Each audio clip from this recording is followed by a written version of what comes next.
Jeanne me pose une question. Au moment de choisir son MacBook, elle a le choix de rajouter de la RAM et combien de gigas faut-il pour que ça tourne un Mac actuellement? Alors, il y a plein de Mac qui sont encore fournis avec 8 gigas. Euh, Ça marche à peu près. En fait, le truc, c'est plutôt de réfléchir à, non pas maintenant, où tout fonctionne bien avec 8 gigas, mais à horizon 2-3 ans. A priori, un investissement pareil, on ne le fait pas pour 6 mois, on va garder sa machine 2 ans, 3 ans, et dans 2 ans, 3 ans, ben, il y a fort à parier que 16 gigas, ça soit indispensable.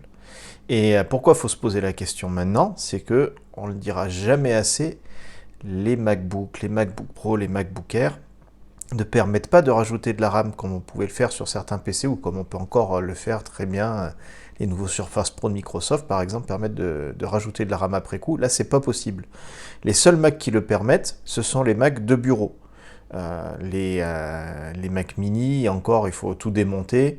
Certains iMac, mais au niveau des MacBook, il faut impérativement la RAM choisie au début. Et donc, mon conseil, c'est que même si ça coûte un peu d'argent, si vous n'avez qu'une option à choisir, c'est de rajouter de la RAM. Plus de disques, à la limite, on s'en sort parce que avec les histoires de Thunderbolt 3, etc., un disque externe marchera très bien, très vite. Vous vous en rendrez même pas compte. Par contre, la RAM, il n'y a pas moyen de la mettre à l'extérieur. On est obligé de l'avoir à l'intérieur. Et comme elle est soudée, c'est dès le début. Salut!